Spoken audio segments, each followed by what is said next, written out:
Instagram काय, Facebook, त्याच्यावर ads येतात. मला तर आता असं वाटायला लागलं की माझ्या मनात जर असा काही विचार आला की मला फोन घ्यायचा आहे तर आपोआपच त्याच्यावर ॲड्स यायला लागतात. सोप्या शब्दात सांगितलं तर तुम्हाला जसं तुम्ही म्हणालात मला फोन घ्यायचा आहे, तुमचा एक युजर पर्सोना त्याच्याकडे असतो. आपण जेव्हा फेसबुक जॉईन केलंय तेव्हापासनं तो छोट्या डिटेल्स आपल्या ट्रॅक करत असतो. मला काय आवडतं, हॅनोव्हर हे जगातलं सर्वात मोठं ट्रेड फेअर जे जर्मनीत होतं, पण आता एशियातलं नेक्स्ट म्हटलं तर महाटेक आहे. म्हणजे त्या लेवलला लोक आपल्याकडे आज बघतायत. आणि आता त्याचं 2025 साली आम्हाला 20 वर्ष होती महाटेक चालू करून, आणि तिकडे साधारण 500हून अधिक उद्योजक येतात, एक्झिबिट करतात. तिकडचीच उलाढाल जवळजवळ 800 कोटी ते 1000 कोटीची उलाढाल होते. 800 ते 1000 कोटी. आमचे जे डायरेक्ट क्लायंट्स आहेत टोटल 4000 क्लायंट्स आहेत माझ्याकडे, ज्यांनी अगदी नवा व्यवसाय सुरू केलेला आहे. म्हणजे त्याचा टर्नओव्हर 1 कोटी पण नसेल, आणि माझा हायेस्ट कस्टमर आहे त्यांच्या कंपनीचा टर्नओव्हर 2000 कोटी. आज एक मला सांगायला आवडेल की आमचे 5 लाखहून जास्त कीवर्ड हे गुगलच्या पहिल्या पानावर येतात. जेव्हा मी रिसर्च करत होते, कारण जेव्हा मला कळलं की तुमची 3री पिढी आहे, काही विशेष बिझनेस नव्हता आणि तुमच्याकडे आल्यावर तो आता फार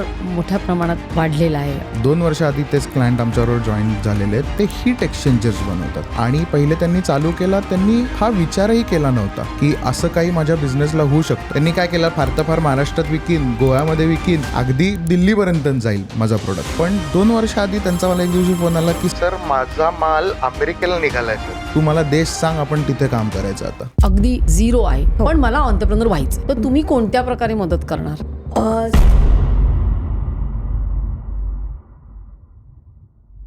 नमस्कार, मी डॉक्टर मंजिरी पुराणिक. सर्व काहीमध्ये आपलं पुन्हा एकदा खूप खूप स्वागत आहे. आज आपल्यासोबत आहेत मराठे इन्फोटेकचे डायरेक्टर्स सुमुख आणि गौरी मराठे, आणि पहिल्यांदाच आपल्या पॉडकास्टवर आलेत भाऊ बहीण. त्यांनी अनेक उद्योजकांना अक्षरशः जगाच्या कानाकोपऱ्यापर्यंत पोचवलंय डिजिटल मार्केटिंग करून. SEO म्हणजे काय, वेबसाईट कशी बनवायची, याविषयी त्यांनी अतिशय सुंदर मार्गदर्शन केलं. ज्यांना एंटरप्रेन्योर व्हायचं आहे त्यांनी हा एपिसोड अगदी शेवटपर्यंत बघा. आणि हां, जर सबस्क्राईब केलं नसेल तर सबस्क्राईब करायला विसरू नका, आणि बेल आयकनसुद्धा दाबा, म्हणजे एपिसोड आला रे आला की तुम्हाला पहिले नोटिफिकेशन येईल. तर मग चला ऐकूया गौरी आणि सुमुख आज आपल्याला काय सांगतायत ते.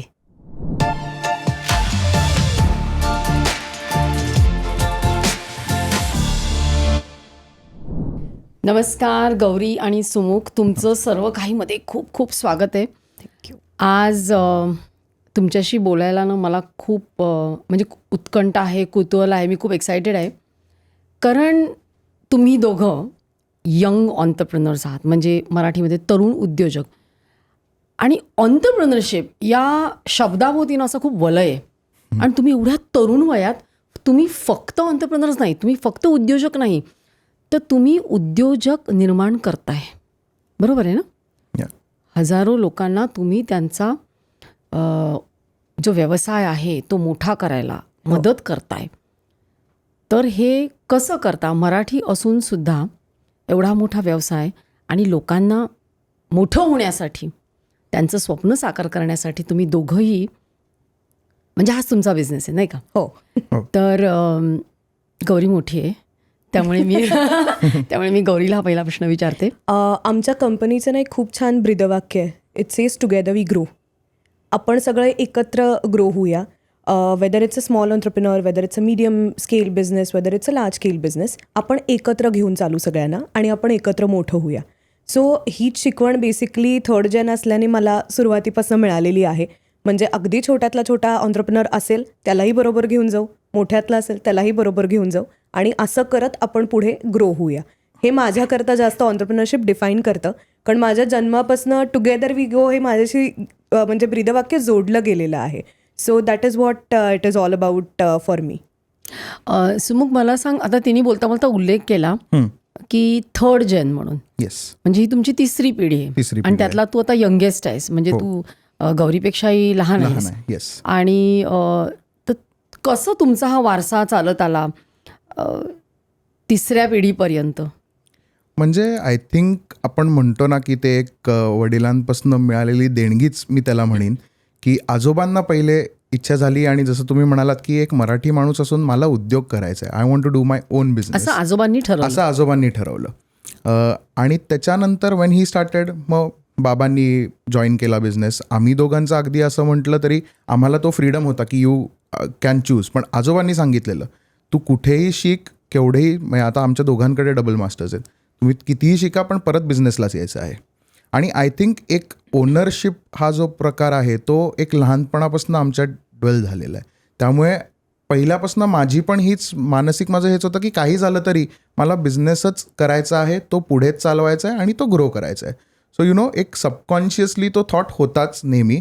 आणि जसं गौरी म्हणाली तसं टुगेदर वी ग्रो हे ब्रीदवाक्य आधीपासून असल्यामुळे, आणि ते आम्ही इन्कल्केट केलं आहे नॉट जस्ट की आमच्यात पण सगळीकडे, की अगदी आमचे जो स्टाफ आहे, तो कंपनीचा इथॉसच आम्ही तसा जपलेला आहे. So that was the idea की ओनरशिप एक आपल्याला असली पाहिजे आणि त्या ओनरशिप घेऊन त्याची रिस्पॉन्सिबिलिटी घेऊन आपण लोकांची मदत करायची आहे. मग आजोबांनी काय बिझनेस म्हणजे कोणत्या साली सुरू केला, त्यांनी कशी सुरुवात केली? सो आजोबा आधी पॉलिटिक्समध्ये होते. ही लेफ्ट दॅट आणि मला वाटतं 1980 ठाण्याचे ते पहिले नगराध्यक्ष, ठाण्याचे पहिले नगराध्यक्ष. Yes, शिवसेनेकडचे. शिवसेनेकडून. ओके. म्हणजे अगदी फाउंडिंग मेंबर म्हणायला सुद्धा हरकत नाही शिवसेनेचं. आणि त्यांनी सोडलं पॉलिटिक्स. 1980मध्ये पहिलं आमचं हे झालं महाराष्ट्र डिरेक्टरी. त्याच्या आधी आमचं ठाणा बिझनेस डिरेक्टरी होती आणि त्यानंतर आम्ही महाराष्ट्र डिरेक्टरी चालू केली. माझ्या ठाणा वडिलांनी बिझनेस डिरेक्टरी. येस. मग त्याच्यामध्ये जसं आपली येलो पेजेस येलो असायचं पेजेस. तसं. सो त्यावेळेला माझ्यामध्ये टाटा येलो पेजेस आणि बिझनेस डिरेक्टरी हे दोघंच होते की ज्याच्यामध्ये small to medium scale industries. आणि माझ्या आजोबांचा उद्देशच हा होता चालू करण्यामागे की हुज हू, कोणाचं काय आहे ते कळलं पाहिजे आणि व्हेरीफाईड कळलं पाहिजे. सो माझा माणूस प्रत्येक ठिकाणी किंवा इन्क्लुडिंग माझे वडील असतील, आजोबा असतील, प्रत्येक कंपनीमध्ये डोअर टू डोअर जाऊन त्यांनी इन्फॉर्मेशन गोळा केलेली आहे, व्हेरीफाईड इन्फॉर्मेशन गोळा केलेली आहे. सो असं कधीच होत नाही की कुठचं तरी फेक माणूस आमच्या ह्याच्यावरती लिस्टेड आहे, कारण आता it's a website business largely. पण असं कधीच होणार नाही कारण ही व्हेरीफाईड इन्फॉर्मेशन आहे. आणि 1981मध्ये आम्ही पहिली महाराष्ट्र इंडस्ट्रीज डिरेक्टरी ही आम्ही चालू केली, ज्याच्यात महाराष्ट्रातले सगळे उद्योग स्मॉल टू मीडियम ते सगळे त्याच्यामध्ये यायला लागले. आणि आता त्याचं स्वरूप खरं सांगायचं तर असं आहे की नाव फक्त महाराष्ट्र इंडस्ट्रीज डिरेक्टरी आहे, पण भारतभरातले सगळे बिझनेस त्याच्यावरती रजिस्टर्ड आहेत. अरे वा. या महाराष्ट्र डिरेक्टरी जी चालू झाली 1981मध्ये, महाराष्ट्र इंडस्ट्रीज डिरेक्टरी, आणि त्याचं ट्रान्झिशन आता वेबसाईटमध्ये झालं आहे. म्हणजे आम्ही 2012पर्यंत हार्ड कॉपी डिरेक्टरीज काढायचो, ते बंद केलं कारण आता लोक पुस्तक प्रमाणात वापरणं कमी झालं. पण आम्ही महाराष्ट्र डिरेक्टरीची वेबसाईट 97मध्ये पहिल्यांदा चालू केली. ओ. म्हणजे 97 तेव्हा मध्ये. फक्त भारतामध्ये 3-4 वेबसाईट्स असतील. टाइम्स ऑफ इंडिया होती, केमिकल डेली होती आणि महाराष्ट्र डिरेक्टरी होती. येस. सो आम्ही आमची वेबसाईट चालू केली आणि 12 साली आम्ही प्रिंट कॉपी काढणं बंद केलं. पण हा सगळे जेवढे रजिस्टर्ड होते इन डिरेक्टरी फॉर्मॅट ते सगळे आता वेबसाईट फॉर्मॅटमध्ये आहेत. सो तुम्ही आजही जाऊन महाराष्ट्रडिरेक्टरी.com व्हिजिट करू शकता आणि त्याच्यावर सगळी माहिती आहे. प्रत्येक उद्योजकाचा तुम्हाला name, email address, phone number ह्या सगळ्या गोष्टी मिळतील तिकडे, व्हेरीफाईड. मग सुमुख, लहानपणापासून तू हे सगळं बघत आलास ना, हो. मग त्यातलं तू आजोबांकडनं, बाबांकडनं काय पिकअप केलंस की हा जो एक प्रवास होता त्यांचा, त्यांनी सुरू केलं होतं ना हे? आता आजोबांकडनं जर पिकअप म्हटलं तर एकतर by the time I was born आजोबांनी तसे ते निवृत्त झालेले व्यवसायापासून, पण एक आजोबांचं डिटर्मिनेशन म्हणजे आता तो एक खूप महत्त्वाचं होतं की हे करायचंच आहे. आणि म्हणजे माझ्या वडिलांनी जो बिझनेस एवढा आमचा मोठा केला त्याच्यामागे आजोबा खंबीरपणे उभे असायचे. सो ते एक डिटर्मिनेशन ही जी क्वालिटी आहे ती त्यांच्याकडे होती. आणि वडिलांची म्हणजे की लोकांना एकत्र जमवून लोकांचा पीपल मॅनेजमेंट ज्याला आपण म्हणतो, ही सर्वात महत्त्वाची त्यांची क्वालिटी होती की त्यांना हे बरोबर कळायचं की हे काम हाच माणूस करू शकतो. आणि असेही इन्स्टन्सेस आहेत की त्यांनी मला सांगितलेलं आहे की सुमुख बघ आता हे असं असं होणार, हा असं असं करेल. कारण बाय डिफॉल्ट आमची टीम पण एवढे वर्ष जोडलेली आहे. सो ह्या 2 क्वालिटीज मला वाटतं, एकतर ते डिटर्मिनेशन आणि दुसरं म्हणजे की लोकांना मॅनेज करणं त्यांच्या की म्हणजे दोन्ही प्रकारे, हे महत्त्वाची सर्वात क्वालिटी मला वाटलं तिकडनं मी पिकअप केल्या. पण ही जी मीडियम किंवा स्मॉल स्केल इंडस्ट्रीची एक डिरेक्टरी करणं, हे ह्याच्या मागचा हेतू काय होता? की जो हेतू आजोबांचा पण होता, वडिलांचा पण होता, तर तो हेतू काय होता? आता मेन हेतू जर आपण हे बघितलं की लोकांना म्हणजे MSME हा सेक्टर वाटतो की हा फारच छोटा असेल, पण हा करंटली म्हणजे भारतातला सर्वात जास्त ग्रोथ सेक्टर आहे. म्हणजे जर तुम्ही बघाल की आता कोणाला हा अंदाजच नसतो की आपलं एक उदाहरण द्यायचं म्हटलं तर अंधेरीत वीरा देसाई इंडस्ट्रियल इस्टेट आहे. मग अख्खं दिल्ली सामावेल 20,000हून जास्त MSMEs तिकडे आज आहेत. हो, अरे बापरे. एवढं मोठं हे क्षेत्र आहे. म्हणजे म्हणायला आम्ही म्हणतो की आम्ही निश मार्केटमध्ये काम करतो, पण तसं नाही आहे. हे खूप मोठं क्षेत्र आहे. आणि आम्हाला एक रिअलाईज काय झालं की MSME आजोबांनी स्वतःहून चालू केलेला बिझनेस, बाबा त्याच्यात, किंवा म्हणजे ते एक दुःख किंवा त्यांचे जे प्रॉब्लेम्स असतात हे त्यांना माहिती होते, विच आम्हाला पण आता कळतात. सो आम्ही आता त्यांना बेटर वेमध्ये हेल्प करू शकतो की तुम्हाला कसं करायचं आहे. आता आमचं जसं बिझनेस ट्रान्झिशन झालं, गौरी म्हणाली की पुस्तकांवरनं वेबसाईटवर आलो, जेव्हा आम्ही डिजिटलला शिफ्ट झालो, आता आमचं मेन काम काय की ह्या लोकांना डिजिटली, की तुम्ही बसलायत मुंबईत पण तुम्हाला कुठे पाठवायचं आहे, तुम्हाला अमेरिकेत माल पोचवायचा आहे, ह्याच्यासाठी आम्ही लोकांची मदत करायला लागलो. पण मग असं काही म्हणजे सध्या जर आपण आता तू म्हणालीस ना की पूर्ण जवळजवळ भारतातले सगळे हो. छोटे उद्योगधंदे हो. तुमच्या ह्याच्यामध्ये लिस्टेड आहेत, तर त्याला काही असं इतक्या कोटींचा बिझनेस पाहिजे वगैरे असं आहे का काही? त्याला काय असं बंधन आहे का? काहीच पॅरामीटर नाहीये खरं काहीच सांगायचं पॅरामीटर तर. नाही आहे, ॲब्सोल्युटली काही म्हणजे parameter अगदी नाही. 4 दिवसापूर्वी तुम्ही व्यवसाय चालू केला असेल तरी तुम्ही आमच्याकडे रजिस्टर करू शकता. त्याला असं काहीच पॅरामीटर नाहीये. आणि तसंच आम्ही ग्रो झालोय. आणि एक फक्त सुमुखच्या ह्याच्यामध्ये मगाशी तुम्ही जे म्हणालात की आजोबांकडनं काय शिकलात किंवा वडिलांकडनं, आमच्या आजोबांनी एक खूप छान केलं आणि जे आमच्या बिझनेस डायव्हर्सिफाय होण्यामध्ये पण खूप मदत झाली. नवीन टेक्नॉलॉजी कुठचीही आली की ते अडॉप्ट करत गेले. अच्छा, त्या काळामध्ये म्हणजे ज्याला आता आपण इनोव्हेशन म्हणतो. हो हो. म्हणजे 93 मध्ये जेव्हा कोणाकडे कम्प्युटर्स नव्हते, ते त्या काळी माझ्या आजोबांनी 5 लाखाचं लोन काढून माझ्या वडिलांना पहिला कम्प्युटर घेऊन दिला होता. की आपल्याला कळलं पाहिजे, आपल्याला माहिती असली पाहिजे. आणि हा माझ्या आजोबांकडनं घ्यायचा सगळ्यात मोठा गुण आहे की काळाबरोबर बदलत राहिलं पाहिजे. आपण नवीन टेक्नॉलॉजी अडॉप्ट केल्या पाहिजेत. म्हणजे आत्ता सुद्धा सांगायला अगदी अभिमानाने सांगते मी की ॲट द एज ऑफ 85-86 त्यांचा स्वतःचा लॅपटॉप होता. He had a studio setup. त्यांचं स्वतःचं यूट्यूब चॅनल होता. आणि ते सगळं हे करायचे आणि ते शिकले स्वतः या सगळ्या गोष्टी. सो कधीही शिकणं थांबवायचं नाही. माणसाने कायम शिकलंच पाहिजे आणि कायम हे पुढे चालूच राहिलं पाहिजे. हा मोठा त्याचा सगळ्यातला गुण होता. मला त्याच्यावरनं आठवलं की जेव्हा मी रिसर्च करत होते, कारण जेव्हा मला कळलं की तुमची 3री पिढी आहे, तर मी एक रिसर्च करत होते की असे उद्योग असतात जे की जे पहिली पिढी, दुसरी पिढी आणि तिसरी पिढीपर्यंत जातात, तर ते किती यशस्वी होतात. तर ते त्याच्यामध्ये असं मला रिसर्चमध्ये दिसलं की it's called shirt slew effect. म्हणजे पहिल्या पिढीत खूप संघर्ष असतो. हो. म्हणजे अगदी शून्यातून ते विश्व निर्माण करतात. मग दुसऱ्या पिढीपर्यंत ते जेव्हा जातात तेव्हा त्यांना तेवढा संघर्ष नसतो, त्यांना एक प्लॅटफॉर्म मिळालेला असतो.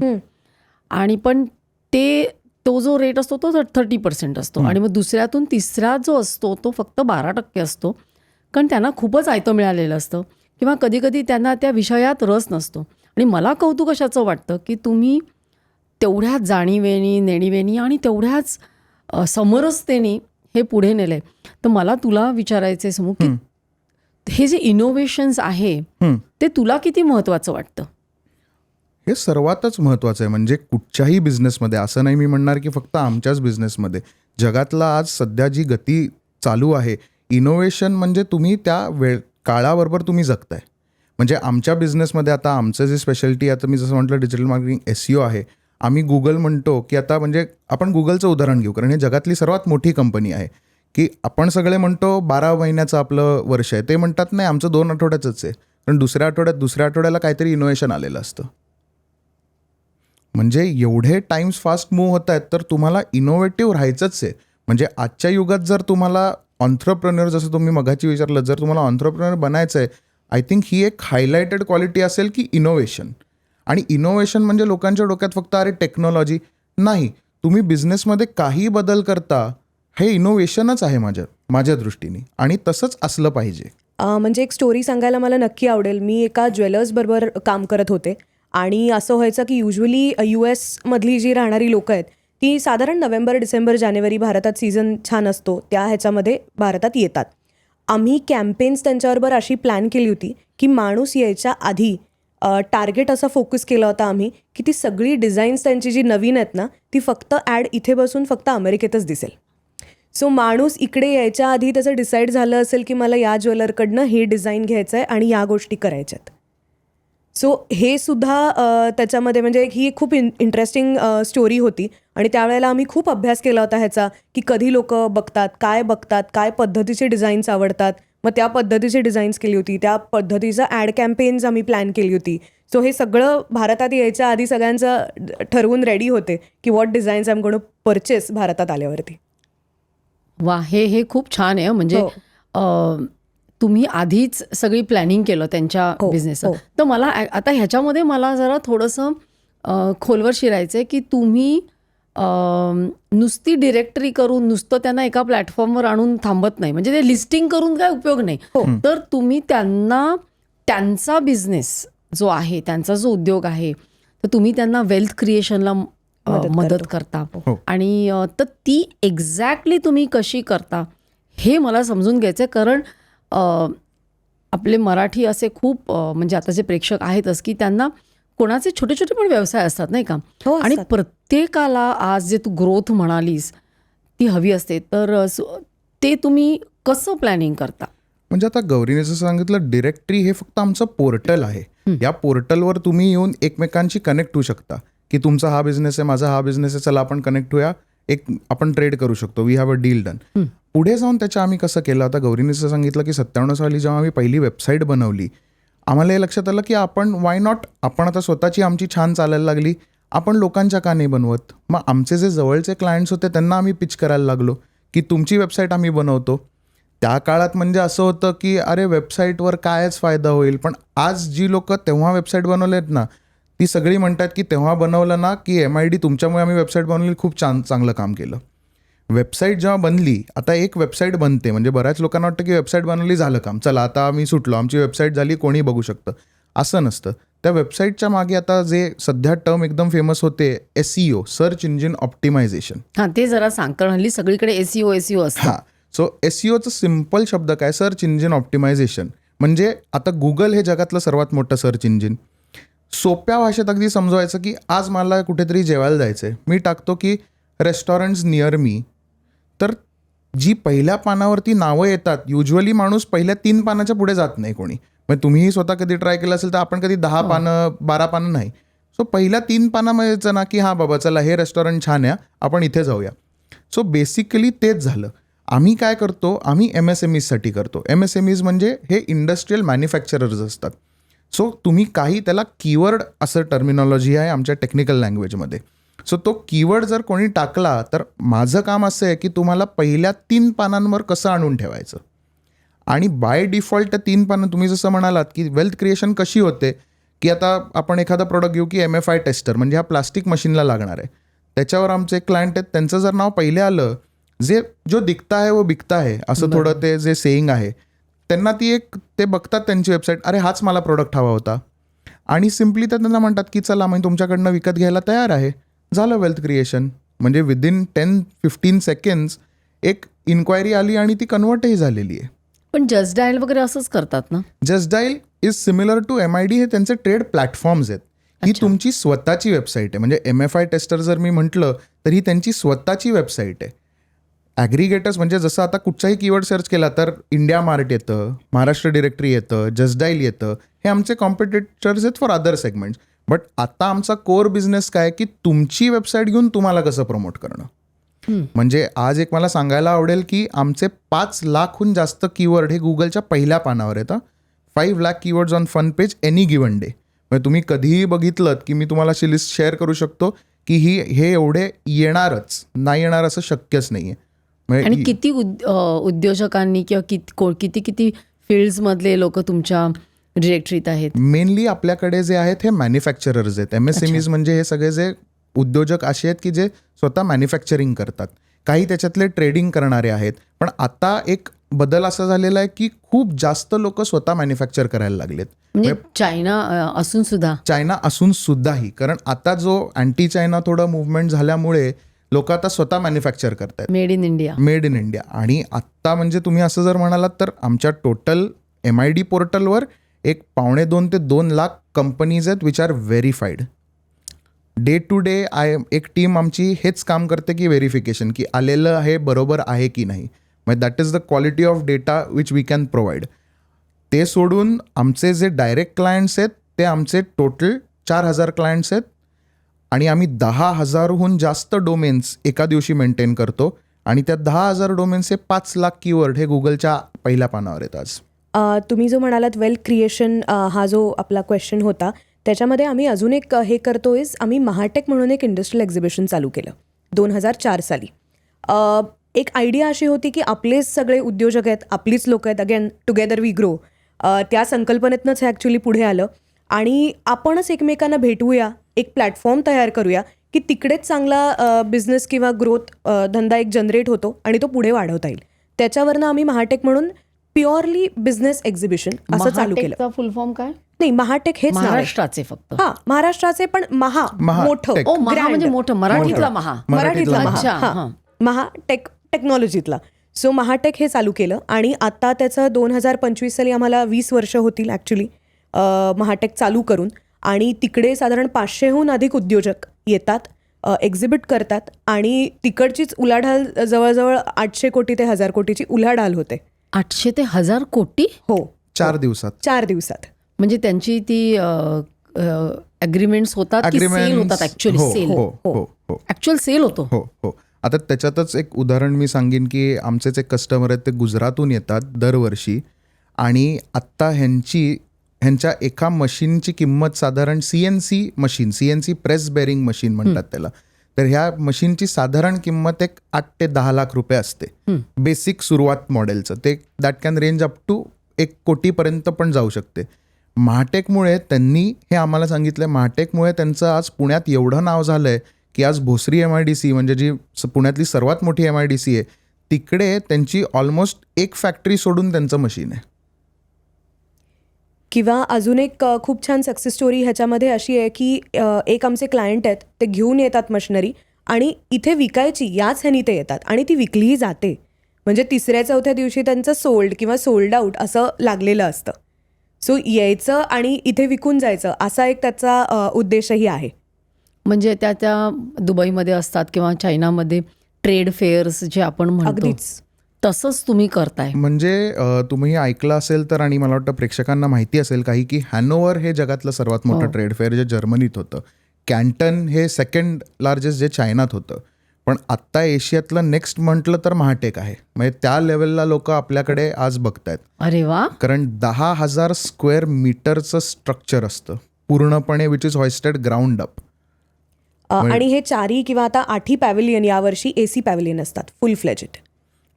म्हणजे कोणत्या प्रकारचे उद्योजक येतात? म्हणजे असं काही फक्त मॅन्युफॅक्चरर्स किंवा मशीन मॅन्युफॅक्चरर्स असे असतात की छोटे कुठले उद्योगधंदे त्याच्यात येऊ शकतात? चालू करताना आम्ही 4 मेन इंडस्ट्री, आता इंडस्ट्रीतली माहिती थोडं टेक्निकल आहे की प्रोसेस इंडस्ट्री म्हणजे जगातल्या 80% गोष्टी या प्रोसेस इंडस्ट्री अंडर येतात. मग electrical, automation, machinery, machine tools असे आपण हँगर बनवले. सो एव्हरीवन अराउंड दॅट तीच लोकं यायला लागली. काही वर्षानंतर एक रिअलाईज झालं की ह्यांच्या अराउंड पण सर्व्हिसेस लागतात. म्हणजे आता बऱ्याचशा बँका आम्हाला याच्याकडे यायला लागल्या. मग फायनान्शियल ॲडवायझर्स, ERP SRP सॉफ्टवेअरवाले. आता याच गेल्या 2 वर्षात आमच्याकडे ERP सॉफ्टवेअरवाले आहेत आणि हे एकमेकांनाच लागतात. म्हणजे माझेच एक कस्टमर आहे, मी त्यांच्याकडे बसलेलो एक दिवशी, त्यांनी म्हटलं की सुमुख, अगदी एक्सायटेड होते की सुमुख हे बघ मी नवीन सिस्टीम चालू केली आहे. मी म्हटलं काय केलं? तर तो म्हणाले की कुठे भेटलं? तर ते काळबादोईला त्यांचं ऑफिस आहे. तर ते हे म्हणाले, मला म्हणाले सुमुख तेरे तो एग्जीबिशन में लिया मैंने, अरे उधर वो सामने खड़ा था, मैंने देखा, मेरे को पसंद आ गया, 2 हफ्ते में आके उसने पूरा सेटअप करके दिया, अभी मेरा सब स्ट्रीमलाइन हो गया है. तर असं म्हणजे within 2 weeks span it's all done and ready. किंवा आता ह्या ज्या छोटे उद्योग असतात किंवा मोठे उद्योग असतात की उद्या मला आज एक फॅक्टरी एका ह्याच्यामध्ये करायचे, त्याच्याशी निगडीत सगळ्या परमिशन्स आहेत. यावर्षी आमच्याकडे तो सुद्धा सेक्टर खूप मोठा आहे. म्हणजे परमिशन्सला हेल्प करणारे, गव्हर्नमेंटच्या गोष्टी सांगणारे, गव्हर्नमेंटच्या स्कीम्सला मदत करणारी लोकं ही सुद्धा खूप मोठी आहेत. कारण नवीन गव्हर्नमेंटच्या छोट्या छोट्या स्कीम्स खूप छान आल्यात, नवीन ज्या आलेल्या आहेत त्या, ज्या बिझनेसेसला ग्रो करायला हेल्प करतात. हां, म्हणजे हे महाटेकमध्ये एवढे हजारो लोक एकत्र येऊन तिथेच त्यांची डील्स होतात आणि आता करोडो रुपयांचे व्यवहार होतात. म्हणजे विन विन सिच्युएशन आहे. पण आता हे तर तुम्ही सगळ्यांना एका प्लॅटफॉर्मवर आणता. आता मला असं विचारायचं आहे की एखादा असेल आणि जो म्हणेल की मी असा उद्योग सुरू करणार आहे. म्हणजे काही असू शकतं, मी घरातून फूड्स किंवा असा करणार आहे उद्योग सुरू, आत्ता काहीच केलेलं नाही आहे, अगदी झिरो आहे, पण मला ऑन्टरप्रेनर व्हायचं आहे, तर तुम्ही कोणत्या प्रकारे मदत करणार? सगळ्यात आधी वेबसाईट. अच्छा. कारण लोकांना कळलं पाहिजे आपण काय करतो हे. पण अगदी मी घरात बसून जर लाडू, चकल्या, चिवडा, आजकाल अगदी स्पष्ट सांगायचं, WhatsApp page, Instagram page, Facebook page इथपासूनच युजली सुरुवात होते हां ट्रेडिशनली, आणि मग तुमची वेबसाईट येते, किंवा अदर वे राऊंड, वेबसाईट आधी तयार करतात, मग इंस्टाग्राम पेज होतं, मग बाकी सगळ्या पेजेस होतात. सो तिथपासून तुम्ही तयार करून अगदी घरगुती सुद्धा छान बिझनेस तुम्ही करू शकता. कारण एकतर काय झालंय, मुंबईत बसलं, पुण्यात बसलं, चेन्नईमध्ये बसलं तरी भारतभर आज किंवा जगभर मी कुठेही व्यवसाय करू शकते. ह्याला इंटरनेटमुळे हे लिमिटच राहिलं नाही आहे की मी फक्त एका जॉग्राफिकल लोकेशनला मर्यादित नाही राहिले. I can go all over the world in that case. म्हणजे तुम्ही आधी वेबसाईट करता आणि हे सगळे जे आपले प्लॅटफॉर्म्स आहेत हो, त्याच्यावर तुम्ही त्यांचा प्रेझेन्स आणता. आणि दुसरं काय, प्रत्येकाचं ना आम्ही एक विजन जाणून घ्यायचा प्रयत्न करतो की तुम्हाला काय करायचं आहे, तुम्हाला काय पद्धतीने ग्रो व्हायचं आहे. म्हणजे आता काही माझे क्लायंट्स आहेत ते म्हणतात मला भारतात बिझनेस करण्यात इंटरेस्ट नाही आहे, मला फक्त एक्सपोर्ट करायचं आहे आणि मला एक्सपोर्टमध्येच इंटरेस्ट आहे. सो मला जरी तुम्ही भारतातली एन्क्वायरी आणून दिली की माझं प्रोडक्ट XYZ माणसाला लागणार आहे, तर मला नाही आहे interest. I only want to export. तुम्ही मला फक्त एक्सपोर्टलाच मदत करा. मग तुम्ही मला अमेरिकेमध्ये कसं प्रमोट करू शकाल, दुबईमध्ये कसं प्रमोट करू शकाल, रशियामध्ये कसं प्रमोट करू शकाल, ते तुम्ही सांगा. सो आत्ता मी आणि सुमुख बहुतांश त्याच लोकांबरोबर जास्त काम करतोय की ज्यांना एक्सपोर्ट करण्यात जास्त रस आहे.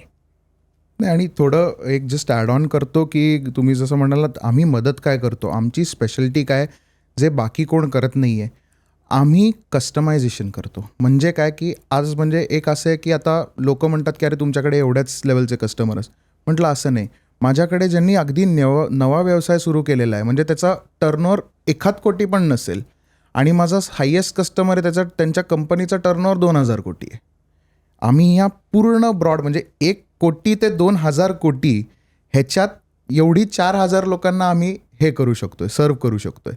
किंवा ज्यांनी अगदी बिझनेस सुरू पण नाही केलेला किंवा करायची असेही आहेत. इच्छा आहे, अगदी आयडिया म्हणजे लेवलला असेल तरी Ideation. अगदी कारण पहिल्यापासून चालू करायचं. आणि आता कसं झालंय, बिझनेस पण डिवाइड झालाय. म्हणजे जसं आमची स्पेशालिटी आम्ही म्हटलं B2B, गौरीनी जेव्हा जॉईन केलं 2013 तिने B2C चालू केले, तिने हेल्थकेअर चालू केलं, बरेचसे डॉक्टर्स आमच्याकडे यायला लागले.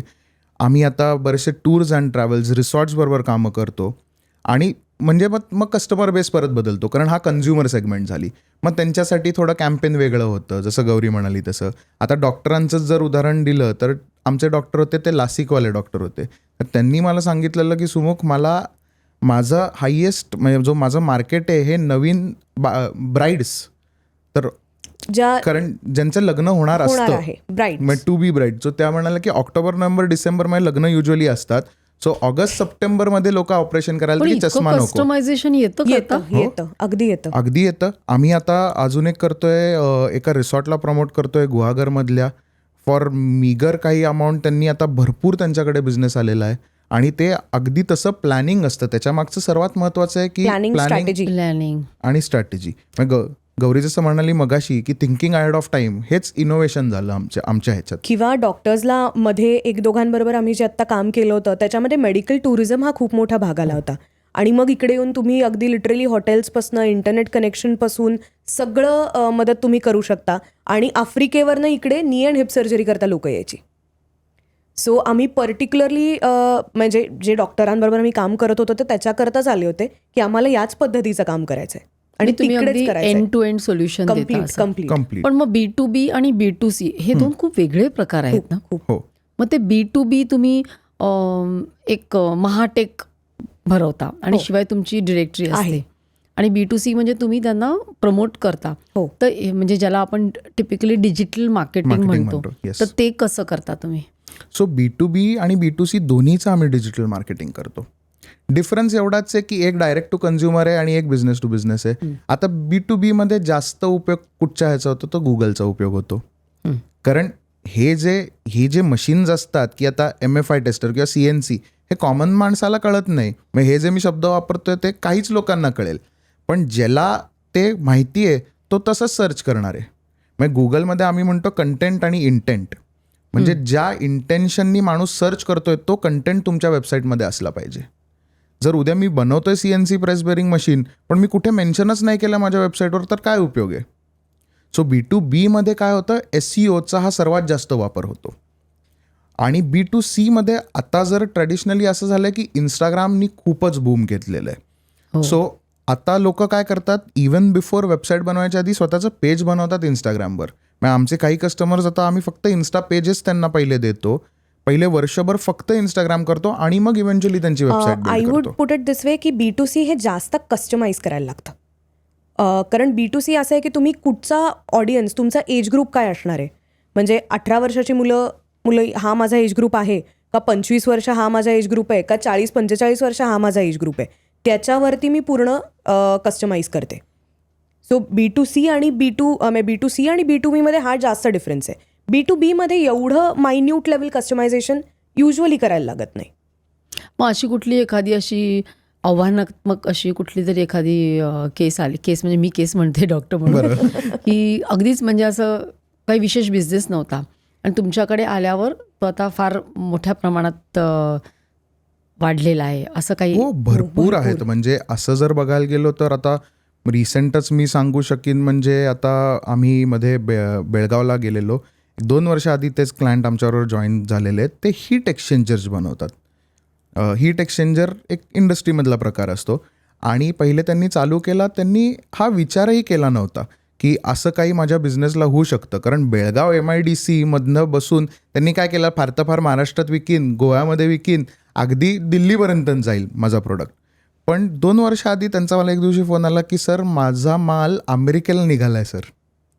आणि ही वॉज सो हॅपी. आणि आत्ता मी 2 वर्षांनी जेव्हा त्यांना भेटलो, I think he is very much my age, that entrepreneur. त्यांचा पण मुलगा जॉईन झाला.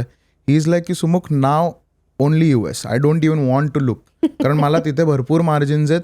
तू मला देश सांग, आपण तिथे काम करायचं आता. म्हणजे असं सुमुख, तू कुठलाही काहीही असेल तरी तू ते जगाच्या कुठल्याही कानाकोपऱ्यापर्यंत पोहोचवू शकतोस. ॲब्सोल्युटली. किंवा आपण म्हणतो ना, असं स्वप्नात सुद्धा कधी विचार केला नाही की आपला प्रोडक्ट तिकडे जाईल. आमचे कोल्हापूरचे काही लोक आहेत, सांगली साताराचे काही क्लायंट्स आहेत की जिथे असं झालं की एक एन्क्वायरी आली, म्हणजे वेबसाईट बघूनच एन्क्वायरी आली आणि त्यांना असं झालं आर्टिफिशियल सँडमेकिंगमध्ये ते काम करतात. पण त्यांना असं झालं, अरे आपण हे खरंच करू शकतो, ही खरंच आली आपल्याकडे. त्यांनी 2-3दा त्यांना फोन केला, ईमेल कम्युनिकेशन झाली त्यांची. आणि मग आम्ही एकदा त्यांच्याकडे जनरल व्हिजिटला गेलो होतो, तेव्हा त्यांच्या फॅक्टरीचं छान पेंटिंगचं काम चालू होतं. तर ते म्हणाले, नाही आमच्याकडे फॉरेन डेलिगेट्स येत आहेत फॅक्टरी बघायला, आमचं हे कसं आहे, आणि त्याकरता आम्ही सगळं पेंटिंगचं काम काढलं आणि आता आम्ही एक्सपोर्ट चालू करतोय. म्हणजे हे ना समाधानकारक आहे.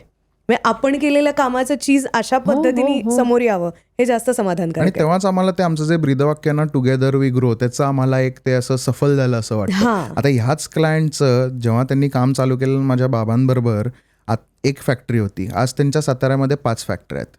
आणि ते साताऱ्यात साताऱ्यात 5 फॅक्टरी आहेत. म्हणजे मुंबई पुण्याचे बिझनेसेस किंवा हे आपल्याला लक्षात येतात, पण इंटिरियर्समध्ये इतकं हे आहे आणि त्यांना करण्याची इच्छा, ती धडपड आणि खूप आपण म्हणतो तसं, नाही मॅडम तुम्ही सांगा आम्हाला हे करण्यात जास्त इंटरेस्ट आहे, किंवा तुम्ही सांगा आपण कुठे पैसे जास्त स्पेंड करू शकतो, किंवा ह्याच्यामध्ये आपण करूया का. मग ते ॲट टाइम्स जास्त एन्थुझियास्टिक असतात आणि हुशार असतात. आपल्याला फक्त मुंबई पुणे इथलं दिसतं, पण मला असं वाटतं आणि तुम्ही अगदी म्हणजे खेड्यापाड्यात कानाकोपऱ्यापर्यंत पोचलेले आहात आणि तुम्ही त्यांना जगाच्या कानाकोपऱ्यापर्यंत पोचवू शकता. मी आताच एक आपण एक असं धरूया की एखादा माझा छोटासा बिझनेस आहे आणि तो म्हणजे अगदी छोटासा बिझनेस आहे, मग तो कुठलाही असू शकतो, मॅन्युफॅक्चरिंग किंवा असा.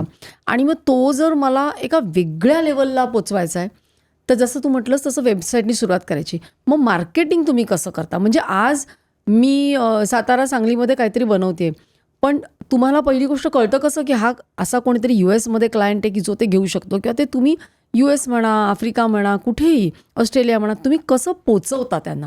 म्हणजे हे एक त्याचा मला वाटतं महत्त्वाचा मुद्दा आहे. आणि हा थोडा ना पेशन्सचा गेम आहे, म्हणतो तसं की आज वेबसाईट बनवली, उद्या बिझनेस यायला लागला, असं होत नाही. कारण ह्या सगळ्यांबरोबर आम्ही 4-4, 5-5 वर्ष कामं करून हा सक्सेस आता दिसतोय. सो आत्ता मी काम चालू केलं, मग त्याच्यामध्ये SEO करायला घेतलं. आता तुम्ही जसं म्हणालात की अमेरिकेच्या माणसाला कसं कळतं की बेळगावमध्ये हा माणूस बसलाय आणि हा हे प्रोडक्ट विकतोय, तर थ्रू गुगल कळतं, थ्रू सर्च इंजिन्स कळतं. कारण तो तिकडे बसलेला माणूस शोधतोय की मला अशी अशी रिक्वायरमेंट आहे. पण म्हणजे हा गुगल हा प्लॅटफॉर्म वर्ल्ड प्लॅटफॉर्म आहे, पण SEO म्हणजे कुठूनही जगातनं तुम्ही जर शोधत असाल, फॉर एक्झाम्पल मला लेट्स से मला काहीतरी खरेदी करायची, तर मी SEO जर इथे बसून आज केलं तर जगाच्या पाठीवर ती गोष्ट शोधणारा माणूस त्याला ते दिसेल, असं असतं का SEO? हो.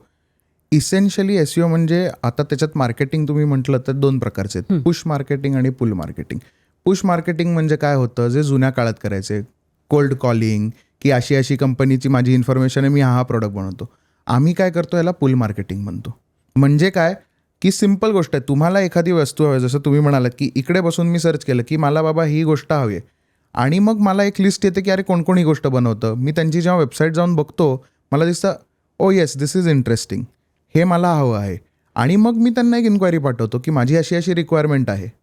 आणि मग त्यामुळे जगातला कुठेही माणूस बसलेला असो, त्याला कुठेही ते सप्लाय करता येतं. आता अगदी तुम्ही असं म्हणताय छोटा बिझनेस, म्हणजे आता आम्ही अगदी मायन्यूट लेवलपर्यंत काम करतो. आता मुंबईतल्या लोकांना माहिती असेल, मस्जिद बंदरला जे मार्केट आहे, मार्केटमध्ये आमचे भरपूर क्लायंट्स आहेत. तर आता मार्केटमध्ये आमचे एक क्लायंट आहेत, ते सोप्या शब्दात वॉशर्स म्हणजे नट्स अँड बोल्ट्स बनवतात. सोप्या शब्दात सगळ्यांना सांगायला, त्यांचं केबिन म्हणजे त्यांचं अख्खं हे आहे 2x2ची खोली आहे. केबिन नाही आहे, म्हणजे आपण बसलो हे जास्त मोठं आहे. 2x2 ते व्यक्ती बसतात, एकटा माणूस बघतो, सगळं मॅनेज करतात. आज ते फक्त त्यांचा टर्नओव्हर तुम्ही जस्ट गेस करा किती असेल. आधी किती होता ते सांग.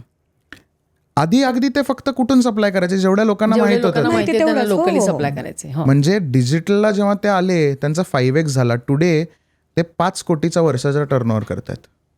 2x2च्या केबिनमध्ये बसून 2x2च्या केबिनमध्ये बसून 5 कोटीचा टर्नओव्हर करतात. पण त्यांना तुमच्याबद्दल कशी माहिती कळली? त्यांना आमच्याबद्दल, आम्ही त्यांना अप्रोच, पण SEO केलं. कारण कसं आहे, आम्ही आमचं SEO मोस्ट डेफिनेटली करतो. आणि आमचा जो डेटा आहे हा 1.5-2 लाख कंपन्यांचा डेटा आहे, त्याच्यात ही लोक सगळी ऑलरेडी आमच्याशी जोडली गेली ना. आणि जेव्हा ती जोडली गेली, आम्ही त्यांना सांगितलं की असं आपण करू शकतो. आणि आता एक त्याच्यात अजून पुढे जाऊन चांगलं असं झालंय की नवीन नेक्स्ट जनरेशन आली. पहिले जे माझ्या वडिलांचे किंवा आधीच्या काळातली लोकांवर फार नव्हतं, त्यांचं होतं की फेस टू फेस मीटिंग्सही होएगा. पण आजकालचे बोलते कशाला फेस टू फेस करायचं, ते झूमवरती मी कोटेशन पाठवतो, तुम्ही ओके पाठवा, मी माल पाठवतो. नाही, म्हणजे माझे वडील गमतीने म्हणायचे, आमच्या वेळेच्या सेल्सची पद्धत कशी होती की खाली ऑफिसच्या उभं राहायचं, AC आहे का, गाडी आहे का हे बघायचं, आणि मग पुढचा सेल्स कॉल व्हायचा. आता तसं अजिबातच होत नाही. आता माणसं आयदर शोधतात, तुम्ही माणसांपर्यंत आता, किंवा ज्याला गरज आहे तो माणूस तुमच्यापर्यंत येतो. आणि आता हल्ली ऑफिस स्पेस असायची पण जरूरच नाही मला वाटतं ना, कारण सगळं तर तुम्ही ऑनलाईन करता. मग आता हे मला वेबसाईट SEO कळलं, पण पुढे जाऊन आणखीन काही त्याच्यामध्ये डिजिटल मार्केटिंगमध्ये असतं का? खूप असतं आणि तुम्ही कराल तितकं कमी अशी ही स्पेस आहे. म्हणजे आज मी म्हटलं की मी फक्त वेबसाईट आणि SEOवर थांबते, आणि थोडंसं आपल्यालाही काय म्हणतो ना, त्या गोष्टीचं आकर्षण वाटायला लागतं, अरे करून बघूया काय होतंय ते. आणि इंटरेस्टिंग स्पेस पण आहे, कारण केल्याशिवाय कळत नाही. कारण असं नाही आहे की मी असं तुम्हाला सांगितलं की आपण हे असं करूया, पण ते करून बघितल्याशिवाय मलाही कळत नाही.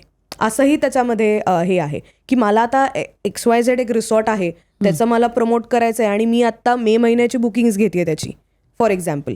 पण मग तो येणारा ऑडियन्स कुठून आहे, चल आपण एक ॲड करून बघू, गुगलला ॲड करून बघू, फेसबुकला एक ॲड करून बघू, येत आहेत का लोक, खरंच काय पद्धतीची लोक येत आहेत, किती वाजता माझं पेज बघतायत, कधी येणार हा माणूस माझ्याकडे. अभ्यास असतो, हा सगळा अभ्यास आम्ही करतो तुमच्यासाठी. हा.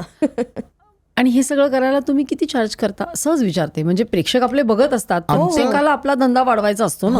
अगदी बेसिक पॅकेज जर आम्ही म्हटलं तर आम्ही वर्षाला साधारण जर आपण ब्रेकअप केलं, अगदी बेसिक पॅकेज आमचं 75,000 पासून चालू होतं. हे कोणासाठी आहे की वर्षाला छोट्यासाठी, पण त्याच्यात त्यांनी पेशन्स ठेवा. त्याच्यात काय काय येतं?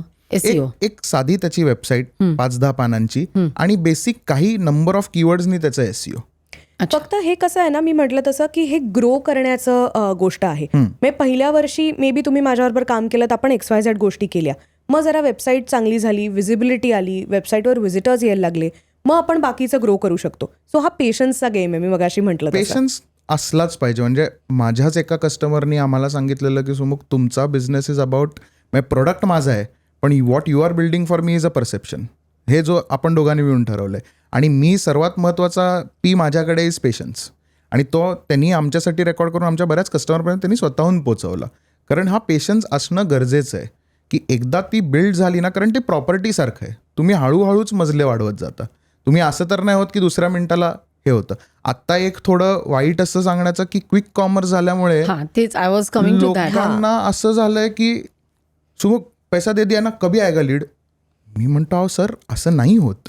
आणि तुम्हाला इफ थोडं दॅट थांबायला काइंड ऑफ लागतं. बिझनेस इज, आणि थोडं काय झालं मार्केटमध्ये तोते यायला लागलेत, आम्ही आणून देतो. म्हणजे आमच्याकडे किती अशा स्टोरीज आहेत की की थ्रो अवे प्राइजेसला, की आता मी जसं म्हटलं की माझं 75,000 वर्षाचा, म्हणजे that is not even like 6,000 rupees a month. month, yeah. काहीच तर नाही. हे लोक फ्रीलान्सर्स असतात, चला 10,000 वेबसाईट करून देतो विथ SEO.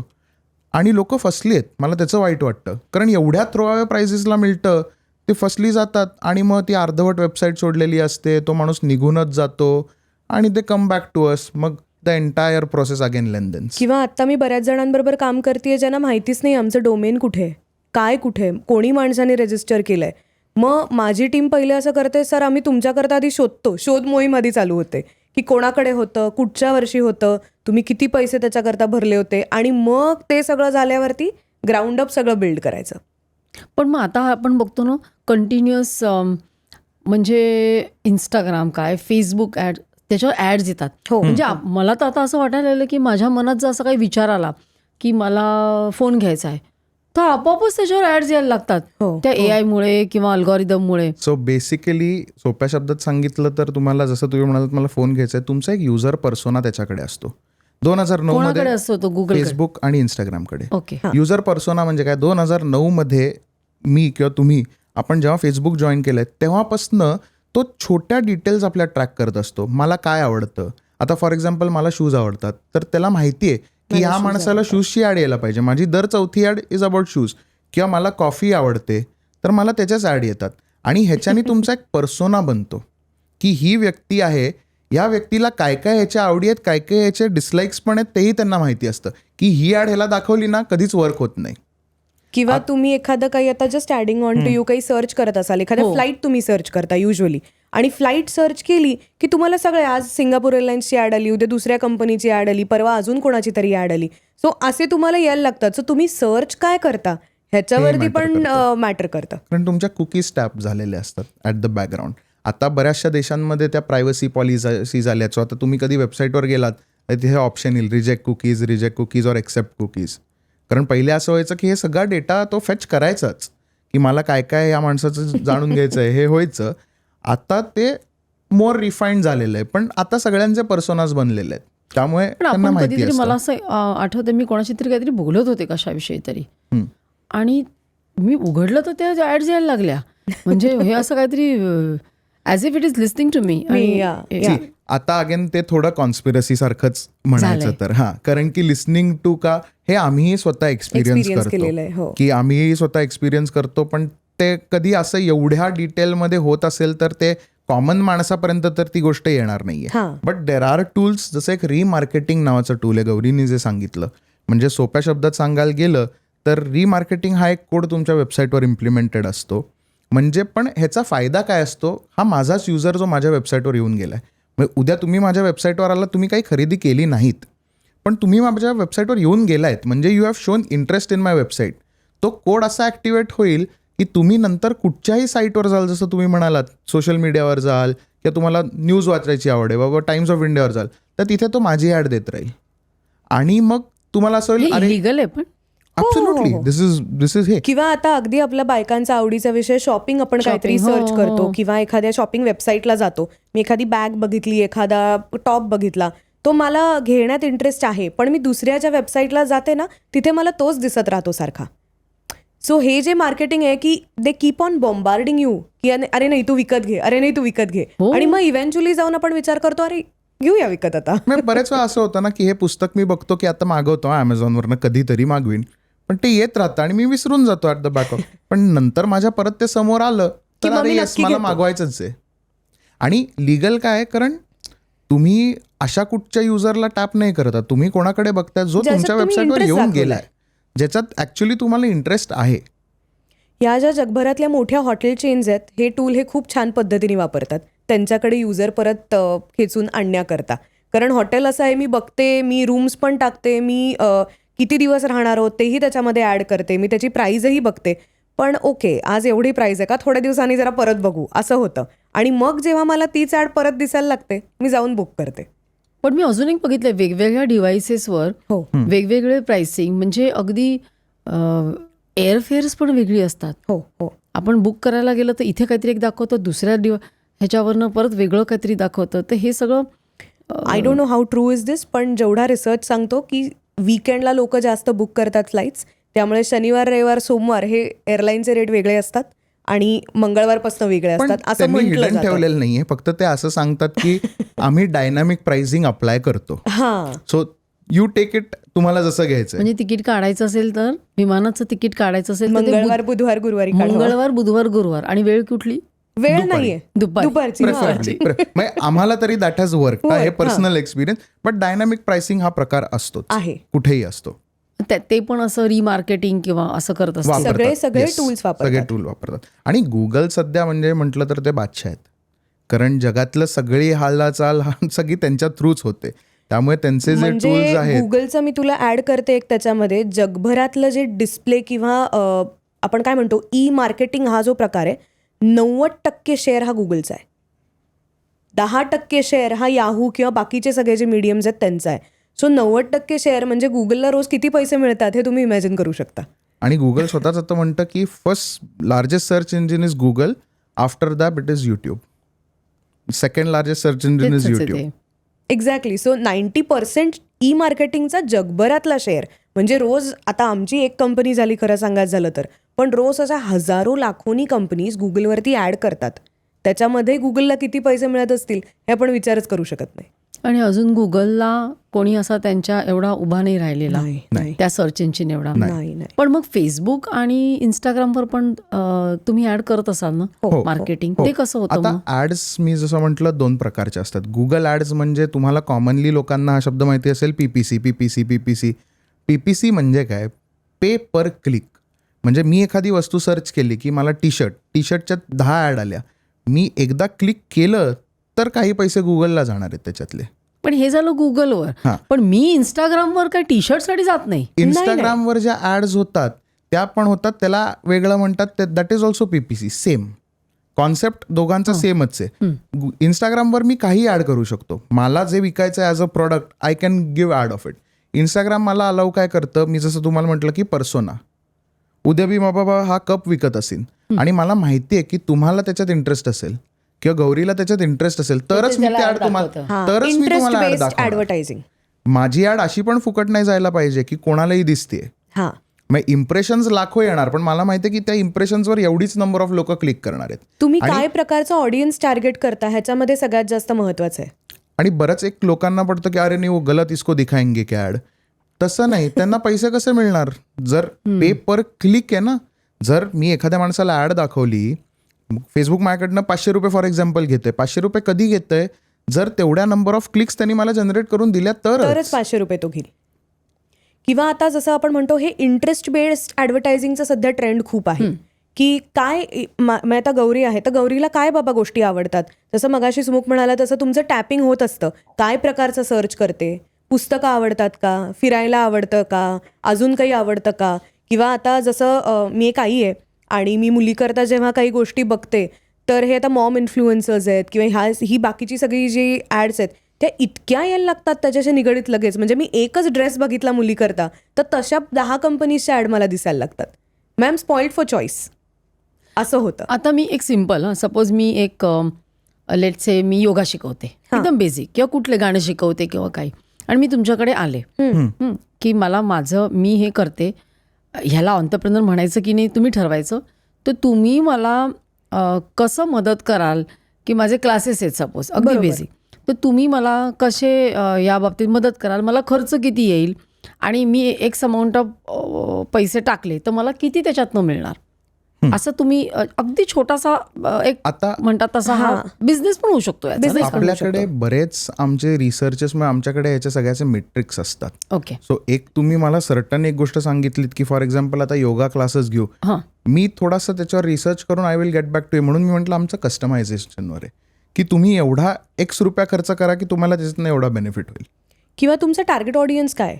तुम्ही फक्त 60+ लोकांकरता योगा ठेवणार आहात का तुम्ही 40 to 60 करता योगा ठेवणार आहात का तुमचं विजन काय त्यामागे करायचं? आणि आता कोविड नंतर मला वाटतं इक्वेशन बदललं असेल ना, कारण बरंचसं ऑनलाईन पण हल्ली झालेलं आहे. आता तेच झालं की आमचे B2B कस्टमर्स जे मेन आमची जी सेगमेंट आहे हे सगळे हेवीली पोस्ट कोविड तर इंडिया एक्सपोर्ट वाढल्यामुळे आता माझा दर तिसरा क्लायंट गौरी जसं म्हणाली सर एक्सपोर्ट करायचं. हां, म्हणजे बाकी आम्हाला इंडियातल्या रिक्वायरमेंट एकाने तर मला असं सांगितलं इंडियातली सुमुक एक पण लीड आली नाही मला चालेल, मला एक्सपोर्टच करायचं. ते तुम्ही करू शकता. करू शकता. आम्ही अगदी आता आम्ही एवढं इंट्रेन्सिकली SEO मध्ये आमची जी स्पेशालिटी आहे की तुम्ही आम्हाला फक्त देश सांगा आणि we can make sure you're there. आणि if add on to that जर तुम्ही Google AdWords if you have that kind of budgets then give us that amounts as वेल.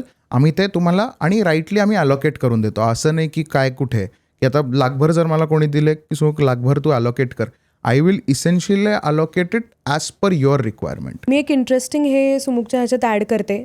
माझे एक क्लायंट आहेत कोल्हापूरचे, त्यांना स्पेनला एक्सपोर्ट करायचं आहे आणि आम्ही काय प्रोडक्ट आहे? आणि फायर फायटिंग मशीन्स म्हणून इंडस्ट्रियल प्रोडक्ट आहे त्यांचं. हां. तर fire fighting pumps basically. So त्यांचं असं होतं की मला स्पेनला करायचं आहे. तर आम्ही एक इंटरेस्टिंग आयडिया त्यांच्याकरता केली. आम्ही त्यांची वेबसाईट स्पॅनिशमध्ये तयार केली. हो नाही. सो तेही आता आपल्याला करता येणं शक्य आहे की तिकडे लोकल जो माणूस बसलेला आहे जिथे म्हणजे आता युरोपियन देशामध्ये त्यांच्या भाषेला महत्त्व जास्ती आहे.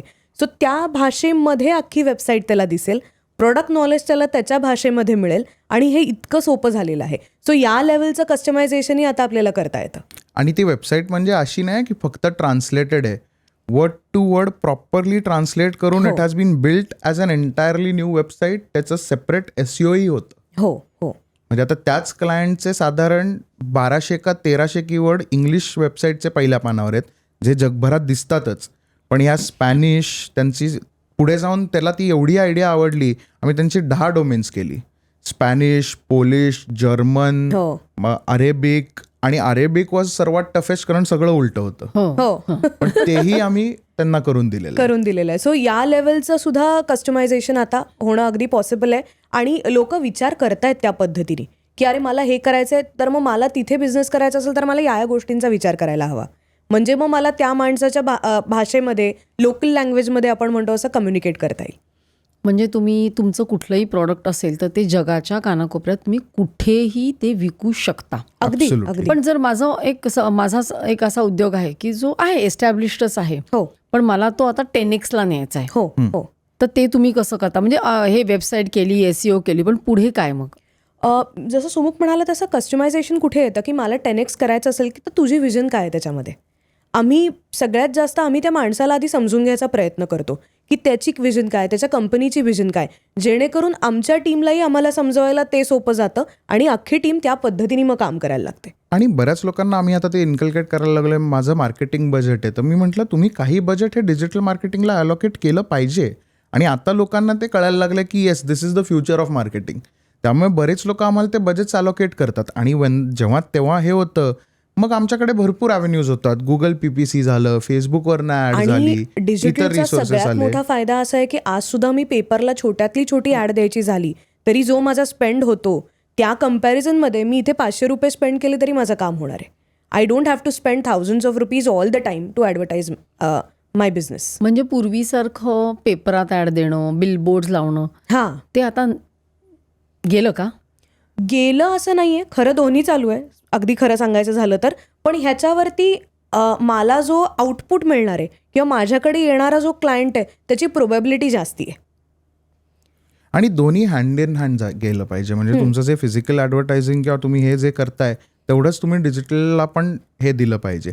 आणि आत्ता तुम्ही पेपरात चला ॲड द्याल की बाबा मी काय XYZ माझा बिझनेस आहे मी इकडे देऊ शकतो, पण तो रेस्ट्रिक्टेड राहिला ना. आज तीच ॲड ऑनलाईन तुम्ही दिलीत कुठेही जाऊ शकते, ती देशाबाहेर सहज जाऊ शकते. म्हणजे आज दुबईतल्या बसलेल्या माणसाला माहीत नाही ना बॉम्बे टाइम्समध्ये काय आलंय, पण तो मुंबईतल्या बसलेल्या माणसाला दुबईत अरे हा माणूस हे विकतो का, ठीक आहे येस मला हे हवंय. म्हणजे आता पोस्ट कोविड मगाशी तुम्ही जसं विचारलं की योगा क्लासेसचं आता मी इथे बसून चालू केले तर आज माझ्याकडे अमेरिकेतली बाईसुद्धा जॉईन होऊ शकते, पुण्यातली बाईसुद्धा जॉईन होऊ शकते, बेळगावमधली बाईसुद्धा जॉईन होऊ शकते. झूम क्लासेसने मी तेही करू शकते. So that is also possible. म्हणजे माझा क्लास किंवा मी जे सेशन्स घेणार आहे ते फक्त माझ्या जॉग्राफिकल लोकेशन पुरतं मर्यादित नाही राहते. मला आवडतं आहे की तुम्ही दोघं म्हणजे तुमच्या दोघांची थॉट प्रोसेस आहे, बहीण भाऊ असल्यामुळे म्हणा, ती म्हणजे चांगलीच अलाइंड आहे. आणि मला वाटतं तू आधी उतरलीस ना ह्याच्यामध्ये. हो. तू कोणत्या वर्षी सुरुवात केलीस? 2013. आणि तू मास्टर्स कशात केलं होतं? सो माझं अंडरग्रॅड आणि मास्टर्स सायकोलॉजीमध्ये आहे. मी इंडस्ट्रियल सायकोलॉजीमध्ये म्हणजे BA सायकोलॉजी आणि मग इंडस्ट्रियल सायकोलॉजी. सायकोलॉजीच आहे ना? हो, सगळा त्याचाच गेम आहे असं म्हणायला हरकत नाही. आणि मग मी MBA केलं आणि डिजिटल मार्केटिंग ऑफकोर्स. कुठून केलं तू MBA? ऑस्ट्रेलियातनं केलं. माझी पहिली डिग्री UK मधनं होती, दुसरी ऑस्ट्रेलियातनं होती. आणि असं आमच्या आजोबांनी शिकवल्याप्रमाणे आम्ही दोघंही परत आलो आणि then we started working in our तू फॅमिली. कुठून केलं मास्टर्स? सो पहिले मी इंजिनिअरिंग केलं, कम्प्युटर इंजिनिअरिंग कुठून केलं? DY पाटीलमधनं, नेरूळच्या. मग मी US ला होतो 2 वर्ष, तिकडे मी माझं MBA केलं कॅलिफोर्निया स्टेट युनिव्हर्सिटीमध्ये. मग मी परत आलो 2019मध्ये मी कंपनी जॉईन केली आणि मध्ये कोविड आला आणि मला युरोपियन 2-3 मला ऑफर्स आल्या की तुला आवडेल का डिजिटल मार्केटिंगसाठी आमच्याकडे यायला. आणि मग मी थोडा रिसर्च करून मी डब्लिनला गेलो. मी 1 वर्ष म्हणजे मी म्हटलं आता कोविड आहे, तसंही काही हालचाल नाही आहे. सो मी मग तिथे जाऊन specifically MSc in digital marketing केलं. अच्छा. आणि 2022 साली म्हणजे 21-22 जाऊन मी परत आलो आणि since then again back to work. म्हणजे 2019 पासून आय वॉज जॉईन आणि 2013ला तू सुरू केलंस. तेव्हा सुद्धा तुझी हीच विजन होती की तू फक्त फिजिकल डिरेक्टरी आणि असं करत होतीस की तू तेव्हा ऑलरेडी डिजिटल सुरू केलं होतंस? मी ऑलरेडी डिजिटल सुरू केलं होतं. इनफॅक्ट तेव्हा असं होतं की बऱ्याच लोकांना, म्हणजे साधं आपलं उदाहरण द्यायचं झालं तर ॲडव्हर्टायझिंग बोर्ड्स तेव्हा खूप जास्त चलती होती त्यांची. तिथे खाली ना सोशल मीडियाच्या साईन्स टाकायची मुंबईमध्ये पद्धत होती.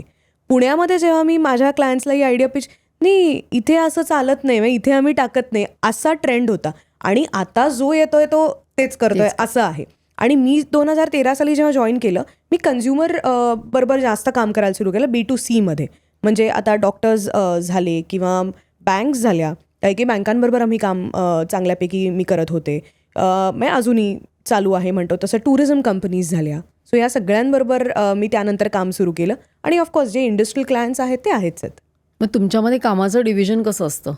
कोण काय सांभाळतं डिपार्टमेंट? आत्ता माझं फोकस म्हणजे मी जेव्हापासून जॉईन केलं मी जास्त फ्रंटला असायचो. मी फार बॅक ॲडमिनमध्ये कधी इन्व्हॉल्व नसायचो, कारण मी आय प्रिफर, आणि माझी आवड पण सेल्स आहे जास्त करून. So you are handling sales आणि फायनान्स मी बघतो. बाकी सगळं ऑपरेशन्स डे टू डे. आत्ता असं डिव्हिजन नाहीये, बट असं तुम्ही विचारलं म्हणून की तसं स्प्लिट होतं. तसंच ऑटोमॅटिकली स्प्लिट होतं ऑनेस्टली स्पीकिंग. या मग डे टू डे ऑपरेशन्स असतील किंवा आता ह्याचं काय करूया, किंवा आता या क्लायंटचा रिसर्च करायचा आहे, मग ह्याला काय पद्धतीने प्रमोट करता येईल, मग ते सगळं I take care of it.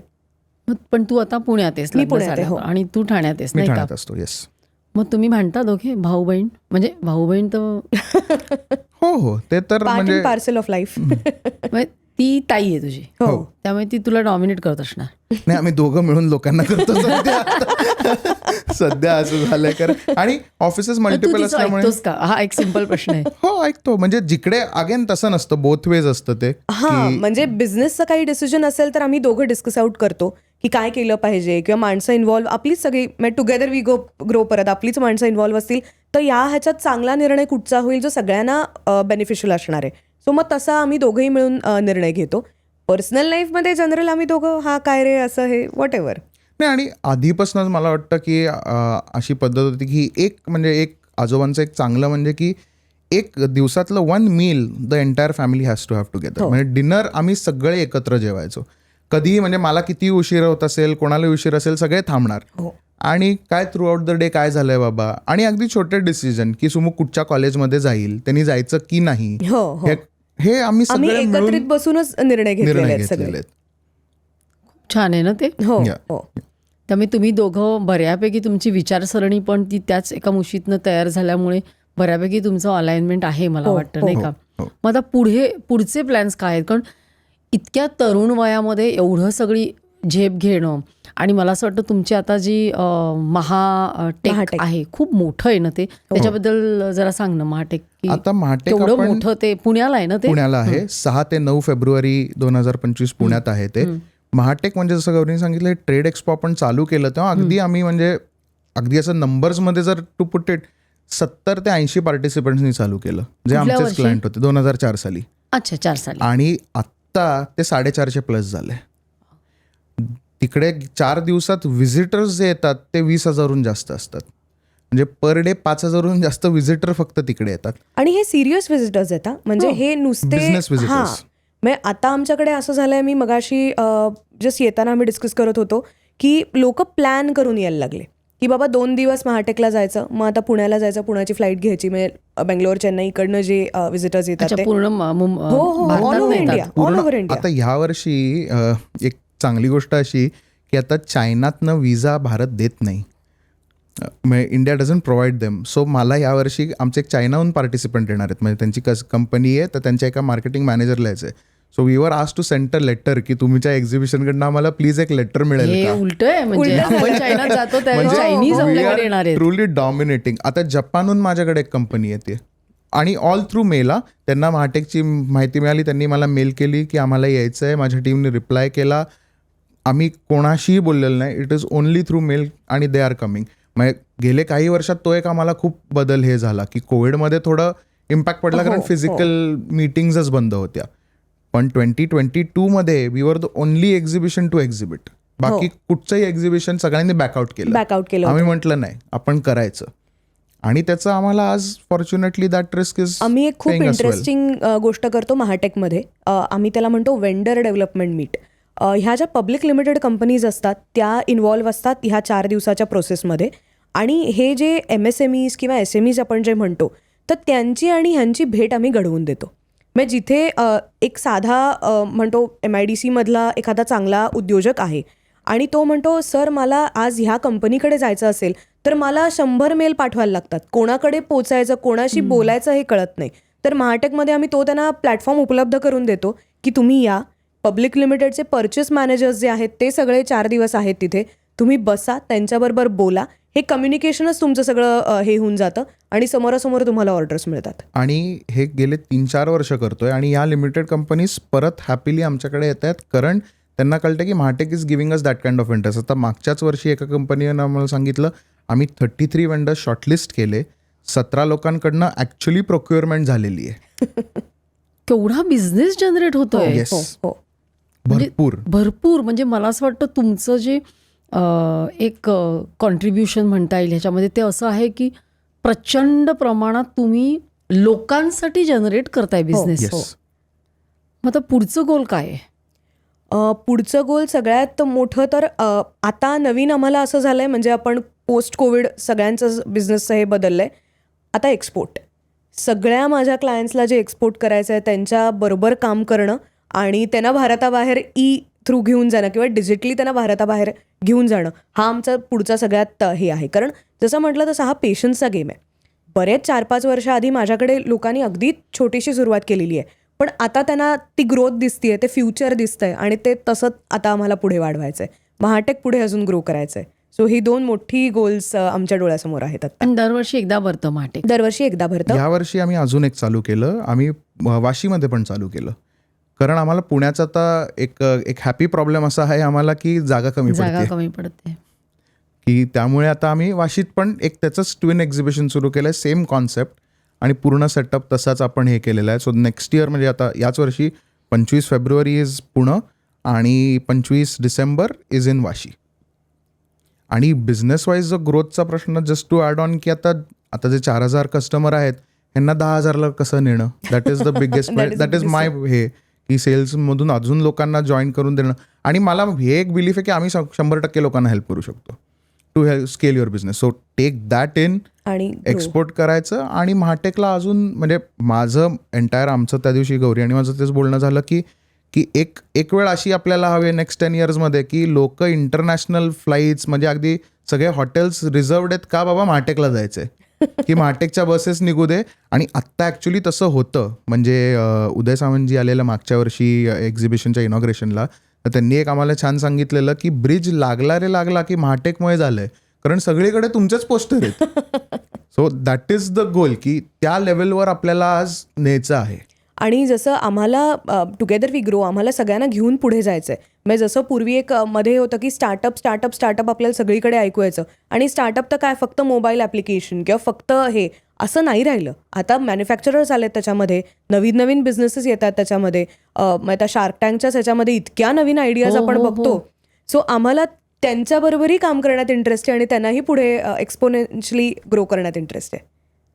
नाही, कारण ना असं म्हणजे हे खूप इंटरेस्टिंग आहे आणि एक्साइटिंग आहे. कारण असं म्हणजे म्हटलं जायचं पूर्वी की मराठी लोक मग ते एकमेकांना मदत करतात का, आणि बाकीचे लोक मात्र एक जण गेला की तो 10 लोकांना मदत करतो. पण इथे तुम्ही दोघं जे करताय त्याच्यातलं वेगळे पण मला दिसलं असं की तुम्ही फक्त मराठी अमराठी असं ठेवलेलं नाही आहे, तर तुम्ही सगळ्यांना बरोबर घेऊन सगळ्यांना मदत करताय त्यांचा बिझनेस वाढवायला, आणि त्याच्याबरोबर तुमचं पण वाढतंय, तुमची पण प्रगती होतेच होतेच आहे, अगदीच. आणि त्यात तुम्ही कंटिन्युअस अडॅप्ट करतायत. हो. तर मला सुमुख, तू अंडर 30 आहेस, म्हणजे आपण एक दिवशी ते असं 30 अंडर 30 हो, हो. फोर्ब्स मध्ये वगैरे आपण हो, बघूच तुझं हो, नाव हो. पुढे जाऊन. मराठी फोर्ब्स तू काढ, नक्की, कारण for तुम्ही sure. त्याच्यातच आहात. हो. तर तू आपल्या प्रेक्षकांना, म्हणजे जे तरुण मुलं मुली आहेत, की कारण प्रत्येकाच्या मध्ये एक अशी एक आकांक्षा असते की मला एंटरप्रेन्योर व्हायचं आहे, तर तू त्यांना काय सांगशील, आपल्या प्रेक्षकांना सांग. मेन मी त्यांना असा मुद्दा, म्हणजे माझ्या ह्याच्यात हे मी ओव्हर द पिरियड जसं हे करत गेलेलो की ओनरशिप घ्या. तुम्ही जे काय काम कराल ना, आणि भीती नको असू दे कोणालाही ना, त्याची भीती नसली वाटली पाहिजे. म्हणजे मेन तेच आहे की तुम्ही अगदी नोकरी करताय ना, आता मी जसं मगाशी आपलं हे बोलणं झालं इंट्राप्रेन्युअर, तुम्ही तुमच्या नोकरीची पण ओनरशिप घ्या. जेव्हा तुम्ही ती पहिल्यांदा घ्याल ना, तुम्हाला तो एक कॉन्फिडन्स जनरेट होईल की अरे मी पण बिझनेस चालू करू शकतो का. आणि तो एक किडा आहे, तो एकदा लागला की, आणि तयारी ठेवा. म्हणजे बिझनेस करणं सोपं आहे का नाही. म्हणजे आज माझे बरेच मित्र नोकरी करतात, ते सकाळी 9 ते 6 काम करतात आणि दे आर हॅपी. पण माझं काम सकाळी 7ला चालू होतं, ते रात्री 10पर्यंत चालूच असतं. But I am happy doing that. So ते कंटेंट तुम्हाला मिळेल का? येस, मोस्ट डेफिनेटली मिळेल. तर डिटरमाइंड राहा आणि ओनरशिप घ्या. ह्यानीच तुमचं 100% लॉंगिंग वाढेल. आणि म्हणजे तुम्हाला ती एक काय म्हणतो आपण, एक तुमच्या पोटात ती आग निर्माण करेल की आता मी पण बिझनेस करू शकतो का. आणि मोस्ट डेफिनेटली डिजिटल मार्केटिंगसाठी मी, गौरी, आमच्यासारख्या भरपूर कंपन्या आहेत. आम्हाला कधीही तुम्ही कनेक्ट करू शकता. नवीन एंटरप्रेन्युअर्सना most definitely will help you out. आणि हे एक म्हणजे आमच्या वडिलांपासून आम्ही ठेवलेलं आहे की नवीन एंटरप्रेन्युअरला आम्ही खूप मदत केलेली आहे. सो डिजिटली तुम्हाला काही गरज असेल, अगदी आमच्याशी कनेक्ट करा आणि आम्ही तुम्हाला राईट गाईड करू, एवढं नक्की. गौरी, मला तुझ्याकडनं असं हवं आहे की आता बऱ्याच जणी, आता तुला पण लहान मुलगी आहे, हो. तर ते कितीही आपण अगदी म्हटलं तरी मुलीला सांभाळायचं, घरच्यांना सांभाळायचं, आणि शिवाय आपण करत असतो. आणि आता तू एवढ्या मोठ्या प्रमाणावर तू ह्याच्यामध्ये करतेस काम. हो. तर ज्या तरुण मुली आहेत की ज्यांना, आणि सगळ्या मुली खूप करिअर ओरिएंटेड असतात, हो. हो. तर ही तारेवरची कसरत आहे, ते तू कसं केलंस किंवा करावं, हे तू आपल्या प्रेक्षकांना, तरुण मुलींना सांग. आणि दुसरं मला म्हणायचं आहे की बऱ्याचदा हल्ली तरुण मुलींना ना बऱ्याच गोष्टीत इंटरेस्ट असतो, पण नक्की करिअर कुठलं निवडावं हे कळत नाही. तर हे आपल्या प्रेक्षकांना तू जरा सांग. आधी असं आहे की तुम्ही जसं म्हणालात तसं की नवीन आई किंवा ह्या सगळ्या गोष्टी, एकतर तुम्ही छान आधी तुमची सपोर्ट सिस्टम तयार करा. म्हणजे जसं तुमचे सासू सासरे असतील, नवरा आहे, मग हे असणं हे खूप गरजेचं आहे. किंवा आई वडील, सगळीच आपण म्हणतो तसं. म्हणजे आत्ता माझ्या आयुष्यात सगळ्यात महत्त्वाचे की प्लेयर्स किंवा की रोल कोणाचा असेल तर नवरा, सासू सासरे, आई वडील. म्हणजे मुलीच्या दृष्टिकोनातनं, कारण आपल्याला मुलालाही चांगल्या पद्धतीने वाढवायचं असतं, ते चॅलेंजेस पण खूप वेगळ्या पद्धतीचे असतात. So create a good support system for your self first. मध्ये मी एका कॉलेजशी इंटरॅक्ट करायला गेले होते आणि मला बऱ्याच मुलामुलींनी विचारलं कुठून चालू करू. तर मी म्हटलं चालू कर. म्हणजे काय चालू करू, तुला कशात इंटरेस्ट आहे म्हटलं. तुला मी अगदी बेसिक आयडिया दिली, तुला मग बनवण्यात इंटरेस्ट आहे का कॉफीचा, चालू कर, करून बघ. करून बघितल्याशिवाय कळणार नाही. आणि दुसरं, माझ्या प्रोफेसरनी एक मला मंत्र दिला आहे, you have nothing to lose. आणि स्टुडंट ह्याच्यामध्ये तर अगदीच आहे, you have nothing to lose. तुझ्याकडे काही नाहीच, तू काय लूज करणार आत्ता या ह्याच्यामध्ये. तू बिल्ड केलंस आणि मग काही झालं तर गोष्ट वेगळी आहे, पण चालू तर कर. इच्छा खूप लोकांमध्ये असते, पण चालू करणं, म्हणजे डे 1ला काहीतरी करणं हे खूप गरजेचं असतं. मग काही कर, म्हणजे तू मे बी तुझं एक अगदी बेसिक, मी आता मगाशी उदाहरण दिलं तर कॉफी कप डिझाईन करायचं आहे का, चालू कर. इंस्टाग्राम पेज उघड तुझं, तुझ्या लेवलला तू चालू कर. 10 लोकांशी बोल की मी काय ह्याच्यामध्ये वेगळं करू शकते. सो अशा मल्टिपल गोष्टी आहेत, पण हे जे चालू करणं आहे तेच होत नाही. आज करे सो कल कर, तसं काइंड ऑफ होतं नाही, उद्या बघू, जरा विचार करते मी अजून. किंवा असं होतं ना, नवीन आया नाही, मुलाचं पण बघायचंय, घरचं पण बघायचंय, हे पण करायचंय. तारेवरची कसरत आहे का? तर हो. दमछाक होते का? तर हो. कारण आजकाल तर वलय असं झालंय की a woman she has to be super fit, she has to be a super mom. त्यांनी सगळंच टिकमार्क्स झाले पाहिजेत. आणि थोडंसं अजून एक आहे, to let go of few things. सगळ्याच गोष्टींमध्ये तुम्ही उत्तम होणार आहात का? तर नाही. काही गोष्टी सोडायलाही शिकल्या पाहिजेत, तरच तुम्ही पुढे जाऊ शकता. सगळ्याच गोष्टी धरून ठेवल्यात तर ह्याच्यामध्ये काहीच होणार नाही. तर दॅट इज माय मंत्र फॉर स्टुडंट्स आणि mothers, as you said. Good मंत्र. खूप छान. आज तुम्ही दोघं इकडे आलात आणि इतकं सुंदर समजावून सांगितलं मार्केटिंग म्हणजे काय, आणि तुम्ही जी मदत करताय सगळ्यांना ती खरंच प्रोणी आहे. तुम्ही इथे आलात दोघेजणं, त्याबद्दल खूप खूप सर्व काहीतर्फे थँक्यू, खूप खूप धन्यवाद. Thank you so much. Thank you so much. Thank you. तर प्रेक्षक हो, तुम्ही सुमुख आणि गौरी यांना ऐकलत, बघितलं आणि त्यांचा आत्तापर्यंतचा प्रवास म्हणायला ते काय एवढे मोठे नाही आहेत खरं म्हणजे, पण त्यांनी ज्या पद्धतीने स्वतःचा पण बिझनेस वाढवला आहे, लोकांना ते मदत करतायत, मला असं वाटतं की ते इंटरेस्टिंग आहे, चॅलेंजिंग तर नक्कीच आहे, पण त्याचबरोबर खूप प्रेरणा देणारं आहे. तुम्हीसुद्धा हा एपिसोड बघत असाल तेव्हा तुम्हाला पण वाटत असेल नाही का, प्रत्येकाला वाटत असतं की आपण काहीतरी नवीन करावं आणि ह्याच्यामध्ये पुढे जावं. त्यामुळे तुम्हाला काय वाटतं, तुम्हाला कुठला बिझनेस सुरू करावा असा वाटतो, हे तुम्ही आम्हाला आमच्या कॉमेंट्समध्ये लिहा. तुम्हाला जर या दोघांकडनं काही मार्गदर्शन हवं असेल ते सुद्धा लिहा. ते जरूर आपल्याला उत्तर देतील, आपल्याला मार्गदर्शनसुद्धा करतील. तुमच्या प्रतिक्रिया आम्हाला हव्या आहेत, कारण हा जो एक आपण सर्व काहीचा जो प्लॅटफॉर्म आहे तो केवळ तुमच्यासाठी आम्ही निर्माण केलेला आहे. तर मग हा एपिसोड लाईक करा, सगळ्या मित्रमैत्रिणींना शेअर करा आणि सबस्क्राईब केलं नसेल तर सबस्क्राईब करायला विसरू नका. पुन्हा भेटूया पुढच्या वेळी असाच नवीन कुठला तरी विषय घेऊन, असेच चांगले चांगल्या गेस्ट बरोबर. तर मग पुन्हा भेटूया सर्व काहीमध्ये.